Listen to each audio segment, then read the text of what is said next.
رزق میں برکت کا ایک بہت بڑا ذریعہ شکر ہے۔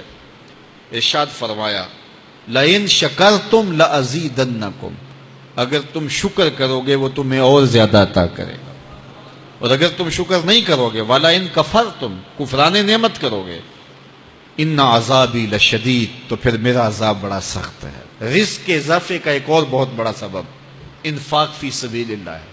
اللہ فرماتا ہے جو تم خرچ کرتے ہو تو جو چیز تم نے نکال دی اس کی جگہ اللہ تمہیں اور عطا کر دیتا ہے۔ بعض کا ہمارا یہ ہوتا ہے کہ کوئی آدمی مالی بحران میں آ گیا تو وہ کرتا کیا ہے کہ جو راہ خدا میں دینے کا کھاتا تھا پہلے اسے کلوز کرتا ہے، یہ فلاں مدرسے کو دیتے ہو یہ بھی بند کر دو، یہ مسجد کو دیتے ہو یہ بھی بند کر دو، یہ فلاں غریب کو دیتے ہو یہ بھی بند کرو، حالات ٹائٹ ہو گئے ہیں۔ لیکن 5 گاڑیاں ہیں تو 2 گاڑیوں پہ گزارا کر لیا جائے، پیٹرول بچے، یہ نہیں ہو سکتا۔ گھر کے لچھن وہی ہیں لیکن بند کہاں سے کیا؟ جہاں سے رزق آنا تھا۔ ہمیں تو یہ حکم دیا ہے جب رزق تنگ ہونے لگے صدقہ دے کے رب سے کاروبار کر لو، صدقے سے تمہارے رزق میں اضافہ ہوگا۔ یہ رب کا وعدہ ہے اور اللہ کے وعدے جھوٹے نہیں ہو سکتے۔ رزق کی برکت کا ایک اور بہت بڑا ذریعہ النکاح ہے۔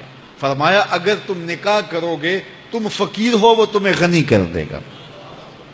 لوگ کہتے ہیں بچہ پیروں پہ کھڑا ہو لے تو پھر نکاح کریں گے، اللہ کہتا ہے تم نکاح کرو ہم پیروں پہ کھڑا کر دیں گے۔ ہمارا فلسفہ اپنا ہے، اس کا حکم اپنا ہے۔ وہ کہتا ہے ابھی تو یہ اپنے لیے نہیں کماتا تو جو آئے گی اس کو کہاں سے کھلائے گا؟ میاں جس نے آنا ہے اس نے اپنا رزق لے کے آنا ہے۔ تو بچوں کی شادیاں کرو، اگر وہ جوان ہو گئے رزق نصیب ہوگا۔ اپنے اہل خانہ کو نماز کے حکم دینے سے رزق بڑھتا ہے، کیونکہ جو صبح کا وقت ہوتا ہے یہ رزق کے بٹنے کا وقت ہوتا ہے، اور جس گھر میں صبح کے وقت لوگ سوئے ہوئے ہوتے ہیں وہاں بے برکتیاں ہوتی ہیں۔ تو طلوع فجر سے لے کر کے طلوع آفتاب تک اپنی اولاد کو، بیوی کو، بچوں کو نہ سونے دیں۔ اس وقت رزق بٹنے کے لمحے ہوتے ہیں۔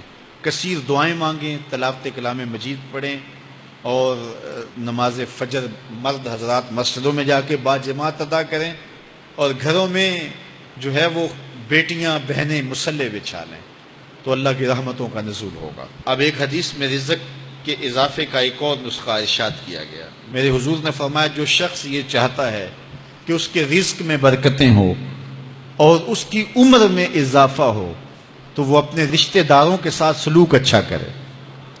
رشتہ داروں کے ساتھ اگر اچھا سلوک کرو گے تو پھر تمہارے رزق میں برکت ہو۔ غریب ہیں تو ان کی مدد کرو، ان کی بیٹیوں کی شادیاں اپنے ذمے لے لو اگر اللہ نے آپ کو وسعت دی ہے، ان کی پریشانیاں بانٹ لو، ان کا قرضہ ہے تو اتارنے کی کوشش کرو، ان کو مشکلات سے نکالنے کی کوشش کرو۔ تم ان کو مشکلات سے نکالو گے، اللہ تمہیں مشکلوں سے نکالے گا۔ تمہارے رزق میں بھی برکتیں ہوگی اور تمہارے مال میں بھی برکتیں ہوں گی۔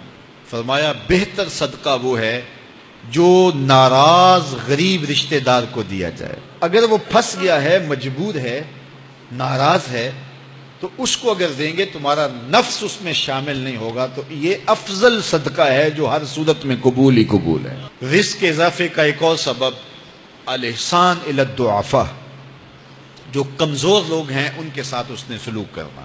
الانفاق علی طلبۃ العلم، طالب علموں پہ خرچ کرنا، یہ بھی رزق میں اضافے کا سبب اور ذریعہ ہے۔ وہ حضرت بابا فرید نے کہا نا 6واں رکن دین کا روٹی ہے۔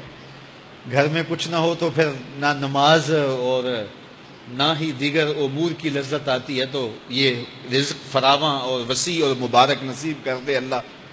تو اس کے لیے ایک اور وظیفہ میں دیتا ہوں، اور وہ یہ کہ مغرب کے بعد 21 مرتبہ سورۃ الکوثر پڑھ لیں، کثرت ہو جائے گی انشاءاللہ۔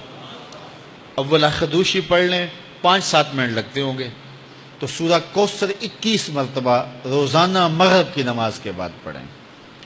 اور اگر بہت زیادہ مسائل ہیں تو ہر نماز کے بعد پڑھ لیں، تو انشاءاللہ آپ دیکھیں گے کہ گھر میں برکتیں اترتی محسوس ہوں گی، انوار کا نزول ہوتے محسوس کریں گے۔ تو یہ وہ رزق کے اسباب ہیں، اگر ہم اختیار کر لیں تو ہم اللہ کی خاص رحمتوں کے حقدار ہوں گے۔ اللہ ہم سب کو رزق حلال، رزق وسیع، رزق سہل، رزق مبارک، رزق فراواں نصیب فرمائے۔